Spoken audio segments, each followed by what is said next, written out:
Para los hermanos que desean una relación con Jesús profunda, viva y real, Radio Iglesia Net presenta Maestros en la Palabra.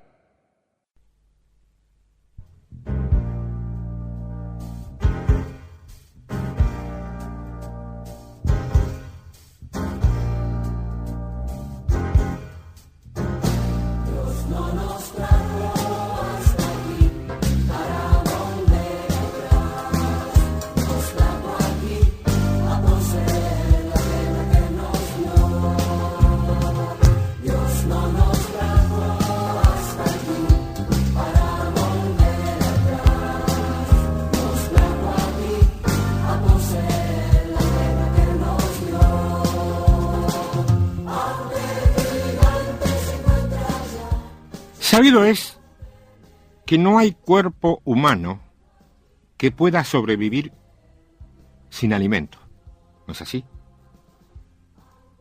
A esto lo podría desarrollar con mayor precisión cualquier buen médico. Quien no come se debilita primero y se muere irremediablemente después. Los que conocen de cerca los síntomas de una muerte por inanición, o sea, por hambre, sostienen que primeramente sobrevienen intensos dolores, producto, dicen, de que el organismo comienza a consumir sus propias reservas, luego se pasa a un estado general de profunda debilidad, en el que la persona es incapaz de realizar movimiento alguno, y finalmente, ya con el paciente en un estado de inconsciencia o de coma, se produce inevitablemente la muerte. ¿Qué se debe hacer, entre otras cosas, para evitar este tremendo flagelo en aquellos lugares donde el alimento no es abundante? Bueno, lo primero, salir a procurarlo, salir a buscarlo, donde quiera que se encuentre. Ya no es factible quedarse esperando que llueva del cielo, tal como cayó el maná en el desierto. Dios no se repite. Tiene creatividad suficiente como para inventar algo nuevo cada día. Yo sé que hay mucha gente que no piensa así, pero el problema de cada uno de nosotros es que Dios no hace lo que nosotros pensamos que tiene que hacer, sino que hace lo que se le da la gana, porque para eso es soberano. Además, el Señor nos ha dado una mente lúcida que debemos utilizar para tejer estrategias a favor del reino, no para intentar analizarlo a Él. Cuando se encuentra buen alimento, entonces, se lo debe administrar correctamente. Lo que se necesita y se consume va para un lado. Y lo que resta, a diferencia de aquel viejo maná, que si se guardaba se podría, se guarda en graneros, lo que resta. Los graneros tienen otro nombre, más usado en la Biblia. Se llaman alfolíes. Bueno, de la cantidad y la calidad de alimento que haya en tu alfolí, mi querida hermana, mi querido hermano, amiga o amigo, dependerá tu vida y la de tu familia. Título: ¿A dónde está tu alfolí? Con signo de pregunta. ¿A dónde está tu alfolí? Ahora bien, ¿qué es un alfolí? Es un lugar precisamente utilizado para guardar los cereales en grandes cantidades, algo así como hoy serían los silos que encontramos en cada establecimiento rural, de los que quedan. Sin embargo, no todo era campestre, ya que dice la Biblia, para este fin, también solían utilizarse grandes cántaros e incluso habitaciones en los altos de las casas de familia. Había viviendas incluso que se dedicaban exclusivamente al almacenaje de granos, Pasa que los tesoros del rey eran enormes y abastecían a muchos de sus empleados y constituían ciudades de aprovisionamiento, como en el caso de Salomón. En tiempos turbulentos se usaban depósitos y hasta pozos para esconder los comestibles. Nuestros antepasados pensaban con gran esmero en la seguridad de su alimento. Yo me pregunto y te pregunto a vos, ¿estará haciendo lo mismo en el plano espiritual la Iglesia del Señor en estos tiempos? Vamos a ver la Biblia y los antecedentes históricos que hay al respecto. En el libro de Génesis, capítulo 41, versos 54 al 56, leemos esto. Y comenzaron a venir los 7 años del hambre, como José había dicho. Y hubo hambre en todos los países, mas en la tierra de Egipto había pan. Cuando se sintió el hambre en toda la tierra de Egipto, el pueblo clamó a Faraón por pan. Y dijo Faraón a todos los egipcios, id a José y haced lo que él os dijere. Y el hambre estaba por toda la extensión del país. Entonces abrió José todo granero donde había y vendía a los egipcios, porque había crecido el hambre en la tierra de Egipto. Mira, en lo estrictamente histórico, geográfico y literal, es notorio que debe haber ocurrido alguna catástrofe de grandes dimensiones. Porque Egipto, fíjate que recibía casi toda el agua de la que disponía del río Nilo, de las lluvias propias de las estaciones que caen en lo profundo de ese sector del este de África. Bueno, no solo escasearon las lluvias allí, sino que el río Nilo, que se desbordaba todos los años, aparentemente no se salió de su cauce durante varias temporadas. Quizás en todo el transcurso de aquellos 7 años. Sin la crecida de las aguas del Nilo, muy poco era lo que podía cosecharse en Egipto. Ahora bien, en lo espiritual, podemos resumirlo en el hecho esencial. Cuando escasea el alimento, es decir, la palabra fresca y revelada, y por consiguiente hay hambre en el pueblo, la solución está en abrir los graneros, abrir los alfolíes. En un salmo donde David habla de la prosperidad, vuelve a mencionarlo. Es el Salmo 144, cuyos versos 12 y 13 dicen así: sean nuestros hijos como plantas crecidas en su juventud, nuestras hijas como esquinas labradas como la de un palacio, nuestros graneros llenos, provistos de toda suerte de granos, nuestros ganados que se multipliquen a millares y decenas de millares en nuestros campos.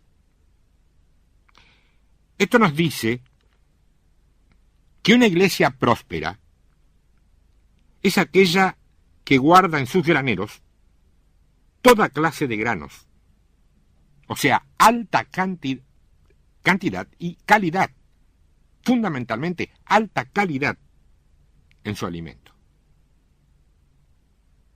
¿Vos querés saber cómo está tu iglesia, tu congregación? Mira la calidad de lo que hay en su alfolí, en su granero. ¿Querés una receta para mantener tu propio alfolí rebosante? Mira, el libro de los Proverbios, capítulo 3. Proverbios 3, comenzando desde el verso 1. Dice el autor: hijo mío, no te olvides de mi ley, y tu corazón guarde mis mandamientos. O sea, lo primero es guardar la pureza y la autenticidad de la palabra. ¿Por qué? Verso 2. Porque largura de días y años de vida y paz te aumentarán. Nunca se aparten de ti la misericordia y la verdad. Átalas a tu cuello, escríbelas en la tabla de tu corazón, y hallarás gracia y buena opinión ante los ojos de Dios y de los hombres. Verso 5. Fíate, esto quiere decir apóyate, confía. Fíate de Jehová de todo tu corazón. Estamos diciendo, iglesia, confía en Dios. Confía en Dios, iglesia. Y no te apoyes en tu propia prudencia. Reconócelo en todos tus caminos y Él enderezará tus veredas. No seas sabio en tu propia opinión. Teme a Jehová y apártate del mal, porque será medicina a tu cuerpo y refrigerio para tus huesos. No seas sabio en tu propia opinión. Teme a Jehová y apártate del mal. Verso 9. Honra a Jehová con tus bienes. Esto, si vos querés que yo te lo pase en limpio, se llama ofrenda. Honra a Jehová con tus bienes y con las primicias de todos tus frutos. Bueno, esto se llama diezmo. Y serán llenos tus graneros con abundancia y tus lagares rebosarán de mosto. Acá está en juego el principio de la siembra y la cosecha. Ese principio fue, es y será válido, pero bajo ciertas condiciones. Sembrar lo debido en el lugar indicado. ¿Y por qué a veces no funciona? Porque a veces no funciona. Mira, hay dos causas básicas. O no estamos honrando a Dios con nuestros bienes, ni con las primicias de nuestros frutos, o bien esto se está haciendo pero en un lugar que no es granero, que no es alfolí, y que por lo tanto Dios no puede bendecir porque se pierde o se roba. Yo no voy a establecer una doctrina precisa sobre el diezmo y la ofrenda. Yo sé que hay unas cuantas posiciones, posturas, ideas, pensamientos y formaciones, de las cuales diría se destacan dos. Están aquellos que dicen, sí, hay que diezmar y ofrendar, es actual, y están aquellos que dicen, no, eso pertenecía a la ley, ya no es más obligatorio. Al final te voy a decir cuál es mi opinión, pero mi posición, mi opinión, pero es mi opinión nada más, O sea que te la voy a decir al final si es que tengo tiempo porque es lo menos importante de todo. Yo quiero atacar o tocar esto, esta mañana, desde otro ángulo y en un punto muy preciso, fundamentalmente para aquellos que creen que sí, se debe diezmar y ofrendar. En el Proverbio 14, verso 4, dice, sin bueyes, el granero está vacío. Mas por la fuerza del buey hay abundancia de pan. El buey, quiero que entiendas, es símbolo de poder y el pan, símbolo del alimento. ¿No es así? Vos lo has visto en la Biblia eso. Entonces, lo que aquí te está diciendo es que si no hay poder de Dios manifestado, el alfolí no guarda nada que sirva. Es pura hojarasca. Pero si se le da vía libre al poder del Espíritu Santo, eso produce palabra, alimento en abundancia, y no tendremos por qué ver ovejas flacas ni desnutridas. Sin embargo, la tipología espiritual más clara entre el granero, el alfolí y la palabra, o sea, el alimento en el día de hoy, está en un texto que, con muy poca imaginación, podemos estar viendo como una muestra concreta de lo que estamos viviendo, quizá en este tiempo, como iglesia. Escuchá y lee conmigo si te da el tiempo. El libro de Joel, capítulo 1, comenzando desde el 15. Joel, capítulo 1, 15 en adelante. Dice así, ay del día, yo me pregunto y te pregunto, ¿qué día? ¿Qué día? Ay del día, porque cercano está el día de Jehová. Ah, era el día de Jehová. Y digo yo, ¿habla de un día específico o de un tiempo global? y vendrá como destrucción por el Todopoderoso. Escúchame, acá estará hablando de lo que hemos aprendido como el fin del mundo. No parece que sea así, mira. Verso 16. ¿No fue arrebatado el alimento de delante de nuestros ojos? Hermano, la Iglesia, mayoritariamente, y con la excepción de tantos siervos ungidos y fieles, no se ha quedado sin palabra, no sin palabras, sin palabra, de un momento para el otro y casi delante de nuestras narices. Lo pregunto, porque esa es la respuesta que vengo teniendo desde hace por lo menos 3 años. Ponele que por allí alguna oveja díscola, rebelde, conflictiva, lo diga porque está enojado porque no le dejan tocar la guitarrita en el púlpito. Ponele. Pero cuando las cantidades sobrepasan lo prudente, quiere decir que algo está ocurriendo en relación a la falta de mensaje, la falta de palabra. No de palabras. Palabras hay muchas. Ustedes saben cuál es la diferencia entre palabra y discurso. Verso 17. No terminé el 16. ¿No fue arrebatado el alimento de delante de nuestros ojos, la alegría y el placer de la casa de nuestro Dios? La alegría y el placer de la casa de nuestro Dios. Yo digo una cosa, te pregunto a vos, ¿te sentís igual en tu congregación hoy que hace 10 años atrás? Si has crecido, si has madurado, deberías sentirte mejor. Si no es así, algo ha ocurrido, seguime. Aunque yo sí te puedo defraudar. Verso 17. El grano se pudrió. El grano se pudrió. Esto significa que era grano bueno. Era palabra pura. Pero dice que se pudrió, es decir, se corrompió. Fue adulterada tanto que no lo resistió. ¿Con qué se adultera la palabra? Y con la brujería, sí, bueno, pero ¿con qué se puede adulterar la palabra? Se puede adulterar con filosofía, con sociología, con humanismo, con materialismo, y con cualquiera de las ciencias llamadas estables, y mucho menos, o mucho más, las llamadas alternativas. Con todo eso se puede contaminar, se puede corromper.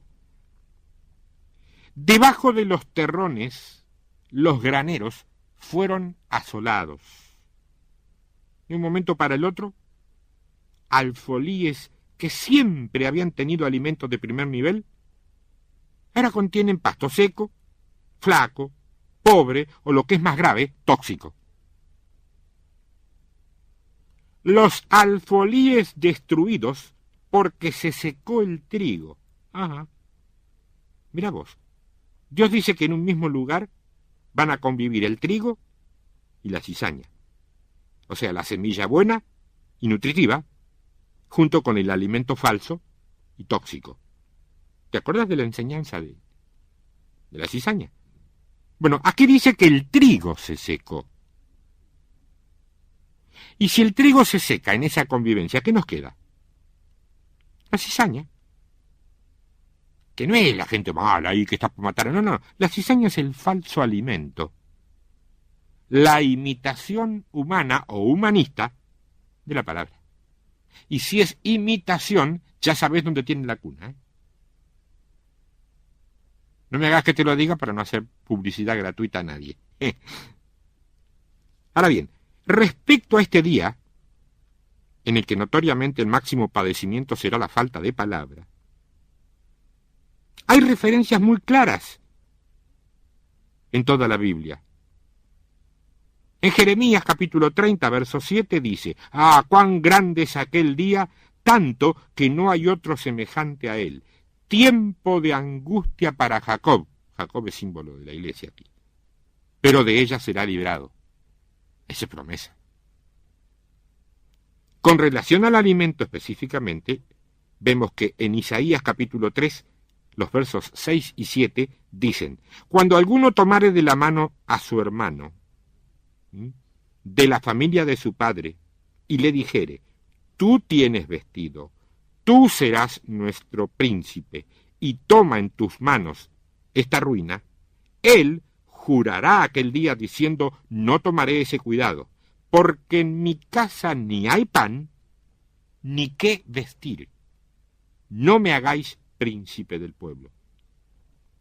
También hay una alusión clara a la ausencia de evangelismo en el libro de Isaías capítulo 17 versos 10 y 11. Isaías 17, 10 y 11.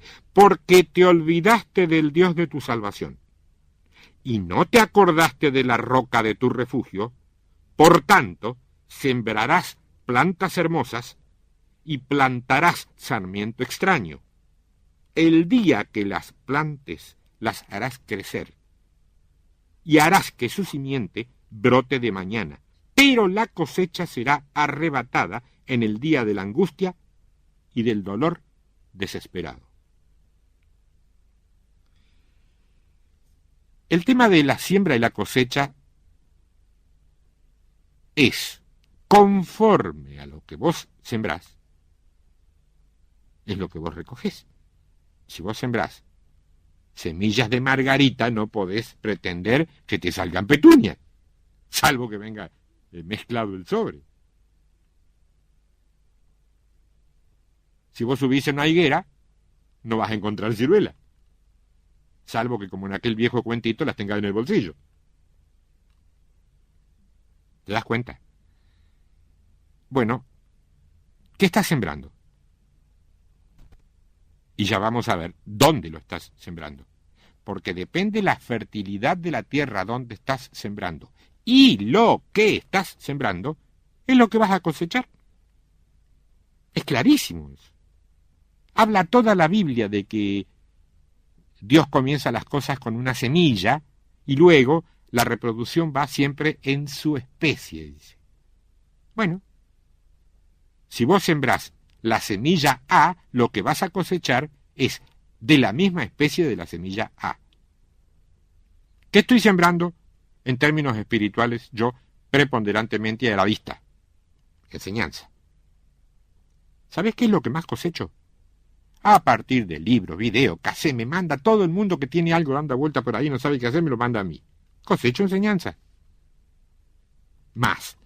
Porque es lo que estoy sembrando. El libro de Ageo, capítulo 2, es el libro que vos lees todos los días, Ageo. Ageo, capítulo 2, verso 19, dice, ¿no está aún la simiente en el granero? Ni la vid, o sea, el pueblo, ni la higuera, que es el remanente, ni el ganado, ni el árbol de olivo ha florecido todavía. Más, desde este día os bendeciré. Al pedirle al pueblo que mire hacia atrás, Dios destaca lo que representa en bendiciones poner primero su propósito por encima y por delante de cualquier necesidad personal. Dice primero, desde este día en adelante, y después agrega, más, desde este día te bendeciré. Estas son palabras de la segura, aunque inmerecida, provisión de Dios. Esto nos tiene que llevar a decidirnos a creer y a reconocer la verdad de que cuando renunciamos a las ambiciones egoístas y a nuestra agendita personal para concentrarnos en hacer avanzar el reino de Dios, Él seguramente nos va a bendecir por y con ese fin. ¿No has leído que busca primero el reino de Dios y lo demás vendrá por añadidura? Sí, ya sé, lo has leído, yo también. ¿Y cuándo lo vamos a poner por obra eso? ¿Cuándo vamos a ocuparnos primero del reino de Dios, esperando, por promesa, que todo lo demás venga por añadidura? No, yo voy a salir a predicar, pero una vez que solucione el problema que tengo, está bien, yo entiendo, es humano, yo también he hecho lo mismo, pero no es así, conforme a lo que dice el Señor, no es así. Mateo capítulo 3, verso 11 y 12. Yo a la verdad, dijo Jesús, esto lo dice Juan el Bautista, yo a la verdad os bautizo en agua para arrepentimiento, pero el que viene tras mí, ese era Jesús, cuyo calzado yo no soy digno de llevar, es más poderoso que yo. Él os bautizará en Espíritu Santo y fuego. Su aventador está en su mano, y limpiará su era, y recogerá su trigo en el granero, y quemará la paja en fuego que nunca se apagará. Conviene señalar, en primera instancia, que el bautismo de Juan no es otra cosa que una tipología de la experiencia de la salvación y de ser bautizado en el Espíritu. De la misma manera que el bautismo de Juan coloca al individuo en medio del agua, así el bautismo de Jesús coloca al cristiano en medio del Espíritu, identificándolo como alguien unido por completo al Señor. No te olvides que el fuego purifica, pero también destruye. De allí que la salvación en Jesucristo purificaría a los verdaderos judíos que lo aceptaran como Mesías y destruiría a aquellos que lo rechazaran. Él mismo dice a sí mismo, en principio, que a su trigo, es decir, al alimento genuino que proviene de él, lo guardará en el verdadero granero, o sea, en el verdadero alfolí, en tanto que la paja, que en suma es la cizaña, el alimento falso y sin nutrimento y hasta tóxico, conjuntamente con todos aquellos que lo difundan y sean portadores de él, se quemará. Ojo que no dice restaurar, dice quemar. Mateo capítulo 6, verso 26. Mirad las aves del cielo que no siembran, ni ciegan, no recogen en graneros, y vuestro Padre Celestial las alimenta. ¿No valéis vosotros mucho más que ellas? Te dejo un par de minutos. Yo voy a ir a la pausa. ¿A dónde está tu alfolí? ¿Ya lo tenés ubicado? ¿Seguro? ¿Segura? En la segunda media hora vamos a ver si es así. Vamos a ver si es así y vamos a verlo desde la Biblia para ver si esto es así. 2 minutos, ya vuelvo.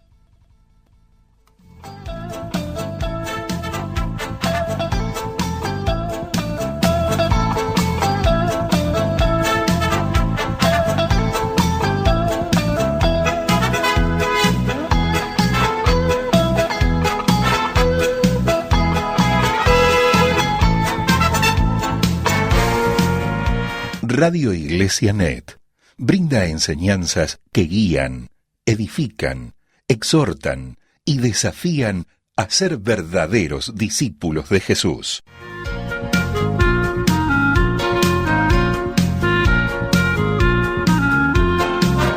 Usted está escuchando al maestro Néstor Martínez. Para comunicarse por email, tiempodevictoria@hotmail.com. Continuamos en Tiempo de Victoria.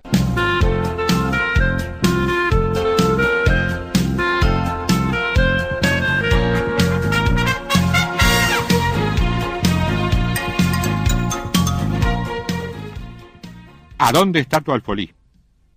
Vamos a leer Mateo capítulo 13, verso 30, donde dice, hablando del trigo y la cizaña, dejad crecer juntamente lo uno y lo otro hasta la siega. Y al tiempo de la siega, yo diré a los segadores, recoged primero la cizaña. Cuidado, hermano, con las escatologías costumbristas. No confundamos la cronología bíblica de los hechos. Aquí dice que primero sale la cizaña, no la iglesia.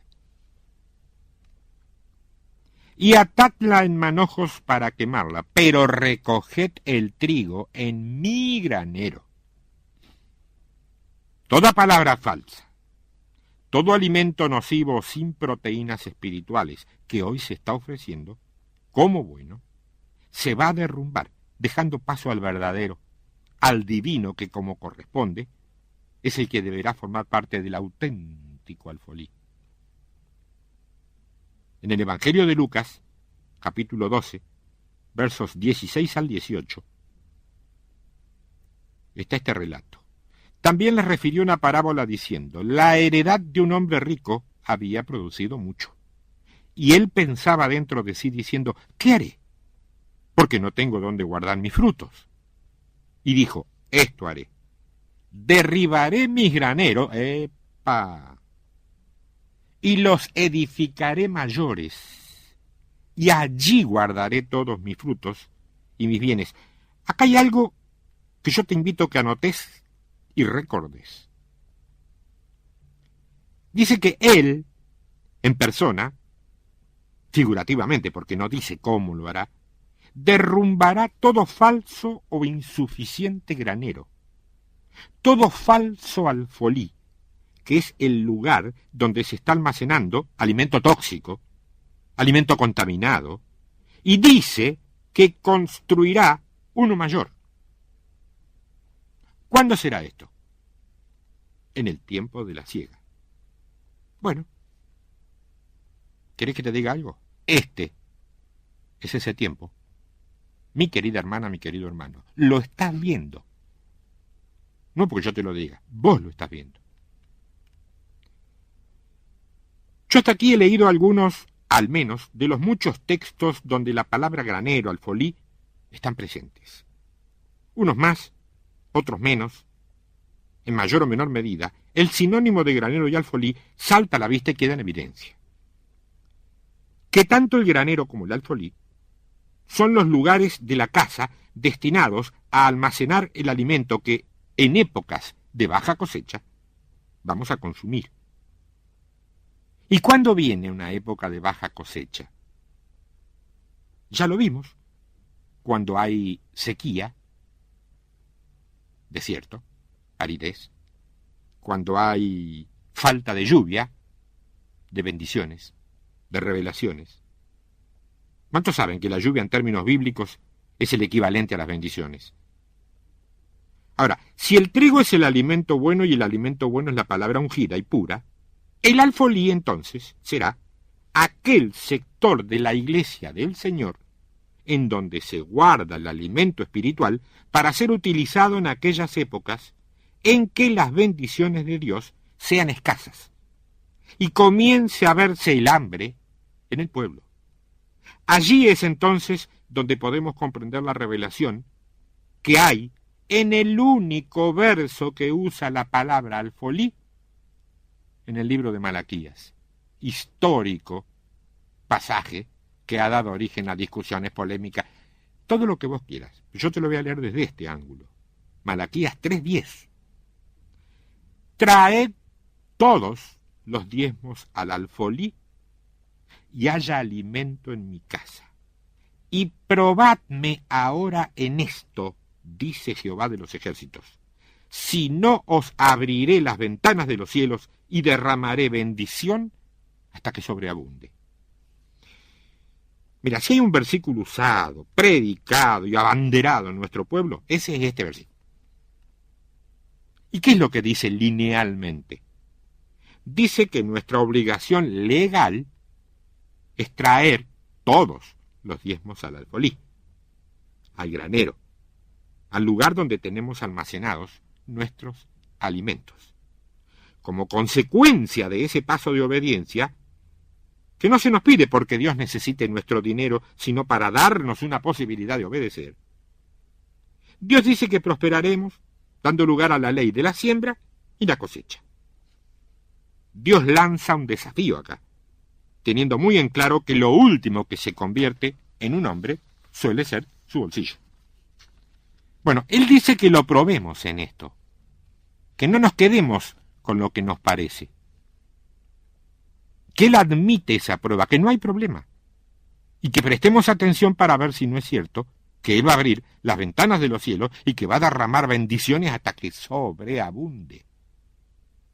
Claro, bajo la óptica de una obediencia por convicción y voluntad, no por un acto forzoso por leyes bíblicas, quizá pasadas.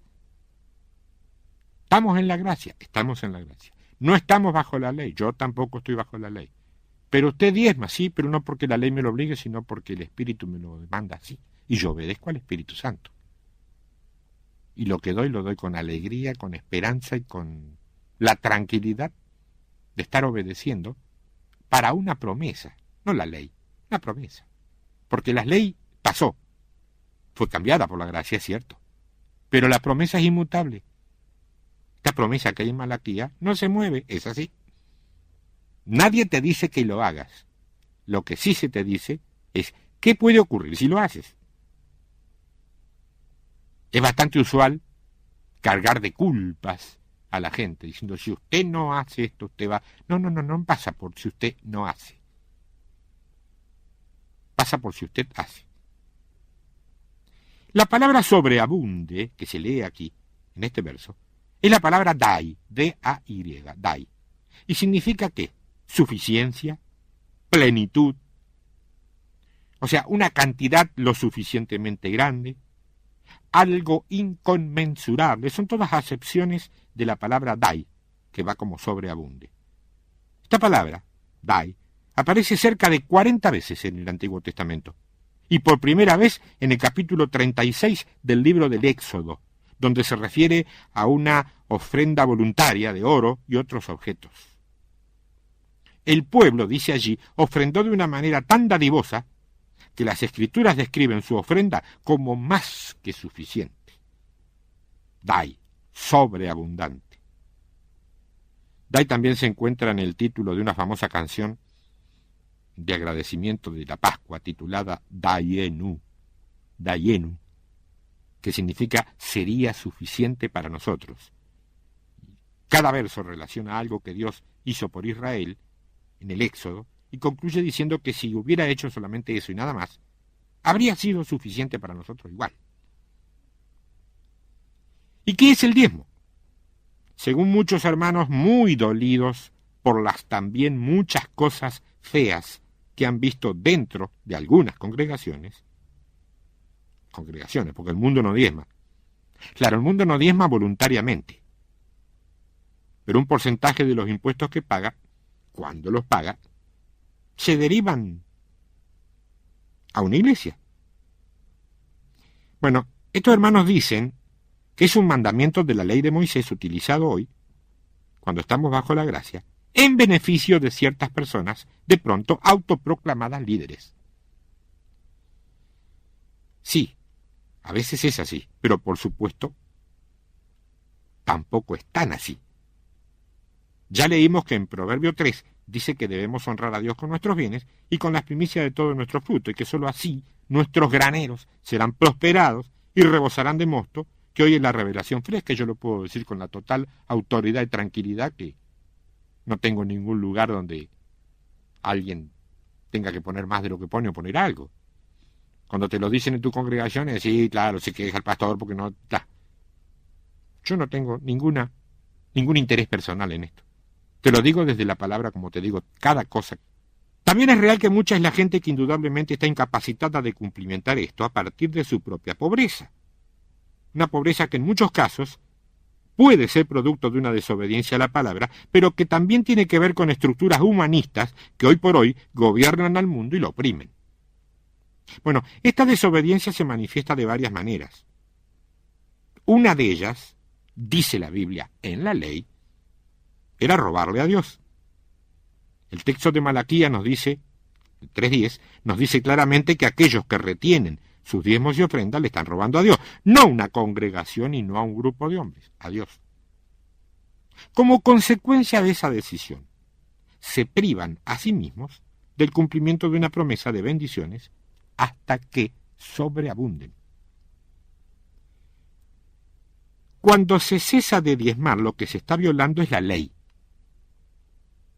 Y si se viola la ley, entonces esa ley no puede obrar a favor de quienes o quienes la violan. Pero la gracia, nada hará que un creyente sabio y fiel tome actitudes que no sean guiadas por el Espíritu Santo de Dios. Podrá tener argumentos muy lógicos y atendibles desde lo humano, pero un argumento falso, cuando así lo hubiere, en el ámbito del Espíritu, no rige. Pero hermano, estamos bajo la gracia, no bajo la ley. Es verdad. Pero Jesús dijo que Él no venía a abrogar la ley, sino a cumplirla. Sí, pero después de la cruz cambiaron las cosas. Es cierto. La ley ha sido reemplazada por la gracia. Y fundamentalmente esto se refiere a los aspectos rituales o externos. Dar una ofrenda es un aspecto ritual y que puede ser externo. Pero ¿qué pasa si es un acto voluntario, nacido como producto de la unción? Eso es un principio. Y los principios de Dios son los mismos ayer, hoy y siempre. Los principios. Y además son inmutables, lo que significa que no cambia. Un creyente fiel y sabio, que esté diezmando, jamás ofrendará o diezmará con el objetivo de obtener algo a cambio. Tampoco lo va a hacer por obligación y a disgusto, o con desconfianzas. En cualquiera de estos casos, no puede esperar quien así se maneja conseguir algo del cielo. Dios no necesita de tu plata. Dios te permite crucificar la carne, en este caso representada por tu bolsillo, a los fines de que vos te ganes la recompensa simplemente a partir de la obediencia, de tu obediencia. Porque Dios siempre recompensa la obediencia, a lo largo de toda la Biblia es así. El Salmo 78, verso 23 dice: Sin embargo mandó a las nubes de arriba y abrió las puertas de los cielos e hizo llover sobre ellos maná para que comiesen y les dio trigo de los cielos. Y nos queda posteriormente el pasaje del primer libro de Crónicas, capítulo 31, verso 10, que relata: Y el sumo sacerdote Azarías de la casa de Sadoc le contestó: Desde que comenzaron a traer las ofrendas a la casa de Jehová, hemos comido y nos hemos saciado, y nos ha sobrado mucho porque Jehová ha bendecido a su pueblo, y ha quedado esta abundancia en provisiones. Hasta acá lo que es demanda y recompensa de Dios en este punto. Tiene razón cuando señala que son muchos los que le están robando, pero no son pocos, sin embargo, los que están en plena obediencia. Sin embargo, lo que venimos viendo desde hace mucho tiempo, que de todos los que están en ese tipo de obediencia para con los diezmos y ofrendas, una gran mayoría no está recibiendo lo que Dios ha prometido y no está viendo en su vida esa ventana abierta y esas bendiciones sobreabundantes. Entonces, por ese motivo, desanimados, eligen adherir, aunque no adhieran en lo interior, a la supuesta caducidad del ejercicio del diezmo. Como no ven resultados de prosperidad cumplidos, estiman que eso debe ser porque la ley del diezmo ya quedó sin efecto y ha sido derogada.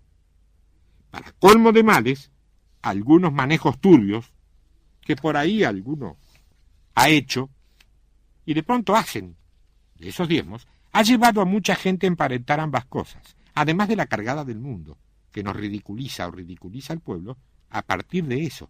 A lo primero que le interesa al mundo es el tema, te sacan el diezmo. Bueno, a partir de todas esas cosas, nos ha llevado a decidir que efectivamente el diezmo tiene que ser algo que pertenecía a la ley y que como tal ha quedado sin efecto y que si se sigue predicando es solamente porque a cierta gente oportunista e inescrupulosa le conviene. Yo creo que se predica porque es parte de la palabra, pero no puedo evitar ni ocultar de que puede haber efectivamente gente oportunista e inescrupulosa. Las dos cosas son verdad. Lo que sí está sucediendo, y a muy poca gente se le ha ocurrido observarlo, es que hay una notoria falta de bendición a partir de la falsedad de los alfolíes. ¿Cómo se entiende esto? Bueno, simple. El texto de Malaquías 3:10 tiene una faceta muy clara que nadie te ha predicado seguramente, ¿eh? Tiene dos mandamientos, no uno. El primero es el que conocemos, el que se ha difundido profusamente. Traed todos los diezmos al alfolí. Pero después viene el segundo, del cual nadie dice nada, pero que es el que le otorga calibre de alfolí al alfolí. O no se lo otorga. ¿Qué dice? Y haya alimento en mi casa. Casa, aquí, puede tomarse si vos querés en cualquiera de los dos conceptos. el destinado al hombre, casa de Dios, templo del Espíritu Santo, o el más amplio, que es el que tiene que ver con la Iglesia. En cualquiera de los dos casos, la idea de Dios es que tenga alimento, que haya un alfolí, un granero en el cual se acumule el alimento espiritual para nutrir al pueblo de Dios. A ese alfolí será, por lógica, el que ese Hijo de Dios deberá traer todos sus diezmos y ofrendas. Lo que sucede con mucha repetitividad es que hay decenas, centenares, millares de alfolíes que están o bien vacíos, o bien llenos de pasto seco, de hojarasca, de cizaña, que es una basura que no alimenta a nadie. Aquí es donde la tradición impide la bendición, porque se nos ha enseñado, y con valor de ley inapelable, que los diezmos y ofrendas se traen a la congregación de la cual somos miembros. Claro, ¿cómo va a estar mal? Está bien, sería lo correcto, siempre y cuando nuestro alimento espiritual estuviera realmente en ese lugar, que es lo que resultaría obvio, o más que obvio. Pero ¿sabe la cantidad de gente que está diezmando y ofrendando en iglesias donde hace mucho tiempo que no hay ni mensaje, ni palabra, ni alimento? Pero ¿y qué quiere que haga, hermano? Yo me estoy congregando allí. De acuerdo, pero ¿te estás alimentando allí? No, la verdad es que hace mucho tiempo que no recibo nada allí. Entonces te estás muriendo. No me estoy muriendo porque me la rebusco en otra parte. ¿Ah, sí? Sí, mire, yo hago, y ahí te cuentan cómo hacen para recibir alimento espiritual. Es un abanico tan amplio de posibilidades que van desde cumplir con todos los requerimientos en una congregación, pero ir a alimentarse a otra, recurrir a libros, recurrir a casetes, recurrir a videos de diferentes siervos o de alguno en especial, adherir a determinados espacios de Internet, el que tiene la posibilidad, acudir a la televisión cristiana o a las radios cristianas. Y cientos de variantes más. Algunas de ellas, te tengo que decir, lindando con lo pintoresco, Yo te voy a decir algo. Si vos sos uno de los que está haciendo cualquiera de estas cosas para alimentarte, plantéate muy seriamente que si deseas recibir la bendición prometida en Malaquías, vas a tener que asumir que la cosa que hagas, el lugar a donde acudas a buscar alimento, ese y no otro, es tu alfolí. Pero hermano, es que si de pronto dejo de diezmar en mi congregación y empiezo a hacerlo en otra iglesia o en un determinado ministerio que realmente me alimenta, me voy a sentir culpable de que mi congregación no avance en la obra. Culpable. Culpa. Ese es el demonio que la manipulación emocional, que a veces existe dentro de algunas iglesias, ha permitido entrar. Demonio de culpa. Un verdadero espíritu de hechicería que hoy por hoy camina incorporado a la vida de muchos creyentes. ¿Qué culpa? Vos no tendrías culpa alguna si obedeces al Señor, no a tu leal saber y entender y a tus ocurrencias personales. No te confundas, obedeces al Señor si es que aprendiste a escuchar su voz. Y además colaborarías para que se haga justicia. ¿Qué justicia? La justicia de respaldar, sostener y extender ministerios legítimos levantados por el Señor, ungidos en su trabajo, llenos del Espíritu Santo y, al mismo tiempo, ayudar a derrumbar definitivamente a Babilonia, que son iglesias falsas, lugares muertos o destinados a satisfacer las ambiciones de los hombres sin aportarle absolutamente nada al reino de Dios y, por lo contrario, quitándoselo, si puede.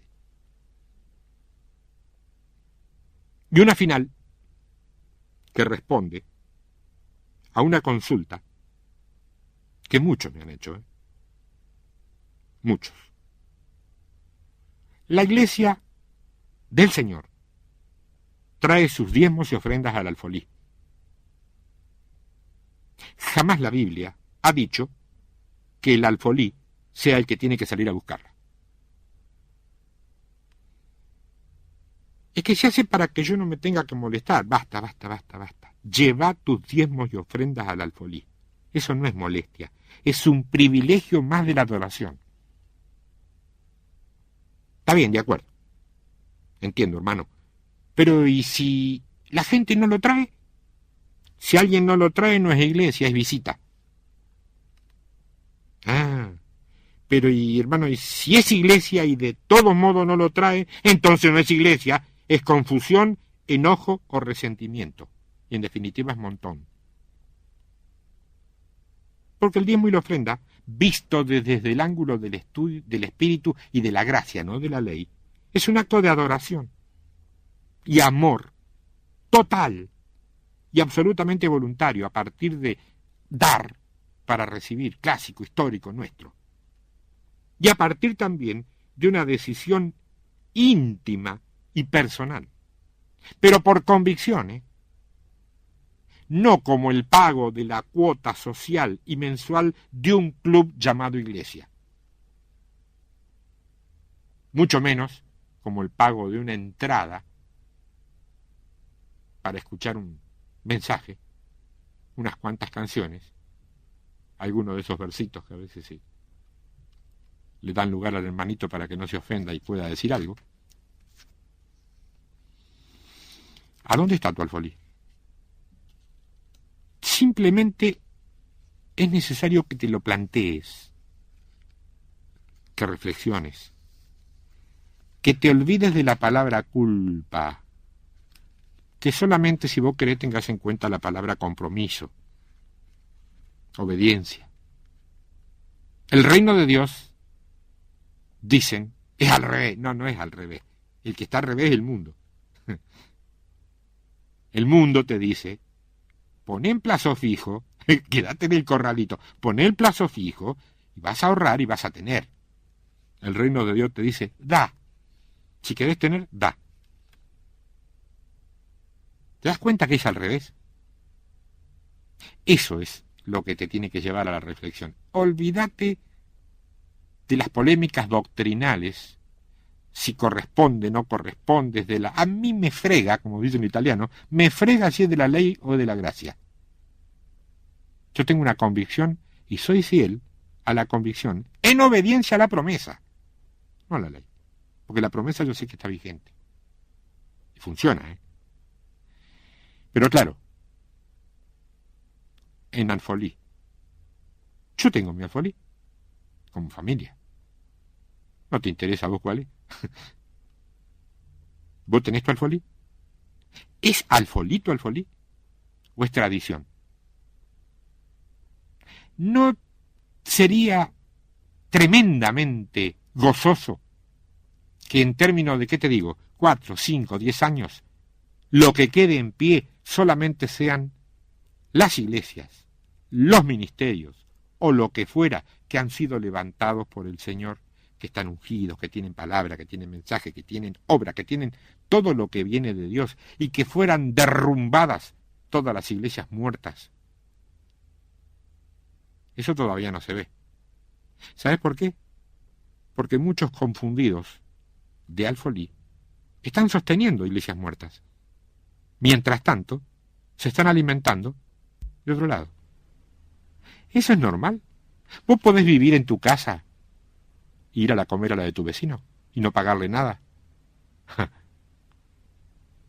Darle dinero a tu esposa para que compre la comida y tu esposa se lo gasta en otra cosa, no compra, no te hace de comer y vos tenés que ir a comer a la casa del vecino y no le das nada a tu vecino.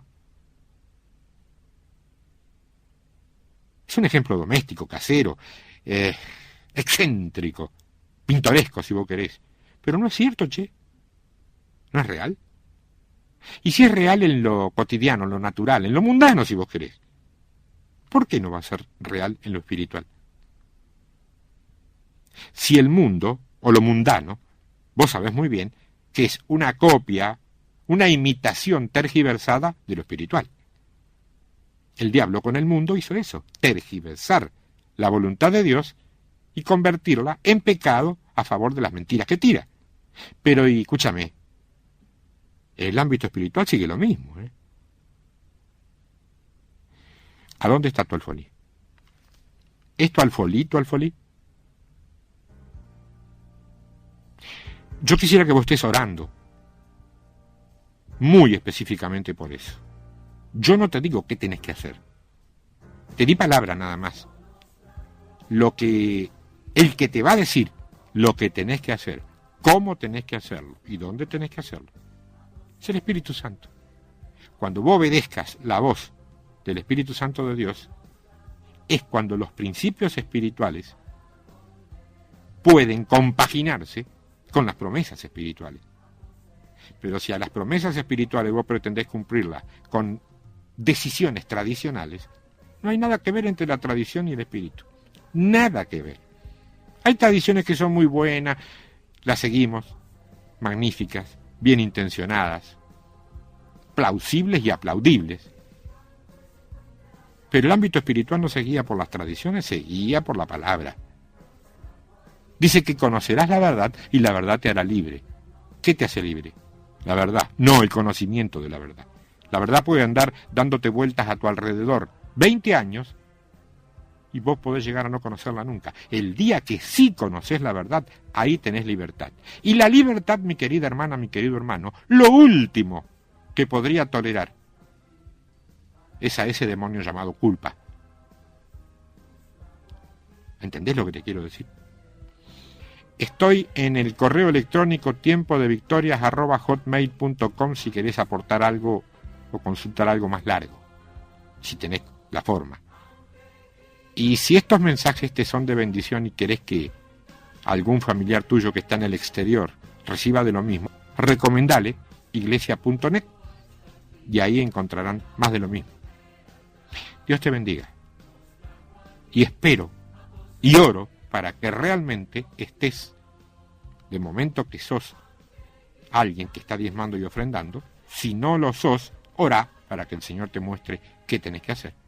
Pero si lo sos, estoy orando para que estés llevando tus diezmos al alfolí y no a imitaciones.